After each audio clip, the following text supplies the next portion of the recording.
Hey there, friends and enemies, JoPa here again, and today I wanted to talk about Abeyant Leap in Destiny 2 Lightfall and why this is going to be a underrated exotic. I can already see it. This one is fantastic. I absolutely love it already, and I probably won't take it off for a very long time.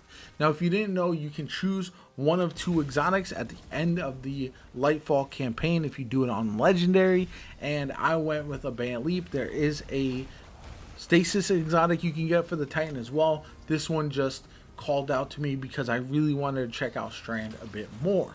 So, what Abeyant Leap does is have Puppeteer's Control. Drenger's Lash, which is the line of strand that shoots out from your barricade, spawns 2 additional projectiles, tracks targets more aggressively, and travels farther. Gain woven mail when suspending targets. That last part is absolutely massive because I don't have all of the different fragments available yet for Strand, but I have enough to make this thing a lot of fun. First and foremost, you got Into the Fray. Destroying a tangle or casting your super grants woven mail. That's not really huge for this, but essentially it's going to help you keep your uptime for your woven mail. It also, while you have woven mail, your melee regeneration rate is increased. That's the huge part because you're going to have woven mail all the time, so you're going to have your melees available constantly. I love that. It definitely makes it a lot of fun. I really leaned into this too by changing off the grapple hook and getting the shackle grenade, so a thrown weapon of weighted strand that detonates on impact, suspending targets and creating additional suspending sub projectiles. I am trying to suspend as much as possible. That's what my Jogger's Lash does. That's what my grenade does. That's what I'm doing all the time. Now, you've also got the Drenger's Lash, which activate your class ability to create a ripple in reality that travels forward along the ground, suspending and damaging targets it hits. It doesn't damage for a lot, but it does damage enough to hit a little tick on them, but they're suspended the whole time. And don't forget, this is something that has me very excited as well. You'll see it in this gameplay. When you suspend an unstoppable champion, it does stun them, so you're going to do extra damage as well.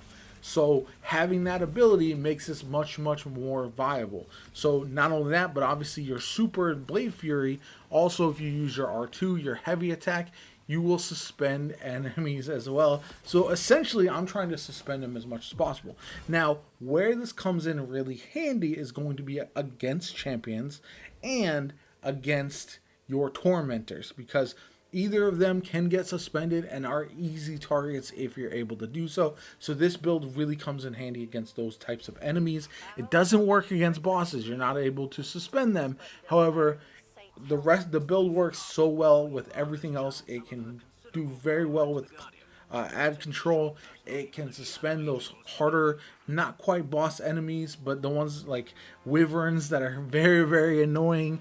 It can suspend hydras. There's just so many options for it. So far for me, I have 2 fragments unlocked. I've got Thread of Mind. Defeating suspended targets grants class ability energy. Obviously, that makes the most sense because not only am I defeating suspended targets all the time, I'm getting my shield back and I'm just constantly spamming my barricade. It works out so well, and I absolutely love that gameplay loop. Then we've got the Thread of Fury. Damaging targets with a tangle grants melee energy. That one is not as necessary. However, again, I'm shooting the tangles. I'm not picking them up and throwing them. I'm shooting them, and I'm getting my melee energy back all the time. The reason I really enjoy the melee for the Titan is that you do sever enemies. So if I'm able to get in close, sever them, they're going to do less damage to me, and overall that does help me out quite a bit. Now, there's some other fragments that I would advise unlocking first, but not all of them are available as of yet. They won't be available until next week or even potentially after the world's first raid, but there are some other ones that I think are going to go very well with the Abeyant Leap, and I wanted to talk about those real quick. So picking up an Orb of Power grants woven mail. Again, if you want woven mail all the time, that could be really good. However, it does have -10 resilience, which I rarely recommend on Titans. The better one is Thread of Wisdom. Defeating suspended targets with precision final blows creates an Orb of Power. There's a very good chance you could generate a ton of orbs of power with this that could be very, very handy. So there's just a lot of different options. You could have Thread of Binding, super final blows emit a suspending burst from the target. Again, then you get plus 10 resilience if you're already not max resilience previously, or if you don't want to use any mods for that, you can add that as well. And again, you're going to be suspending everything that you kill, everything in the area around what you kill. That can be very good. You add Thread of Isolation, landing rapid precision hits amidst a severing burst from the target. That could be nice, especially if you're using your precision hits for Thread of Wisdom already. So that's something to keep in mind. A lot of these other ones actually have to do with either unraveling rounds or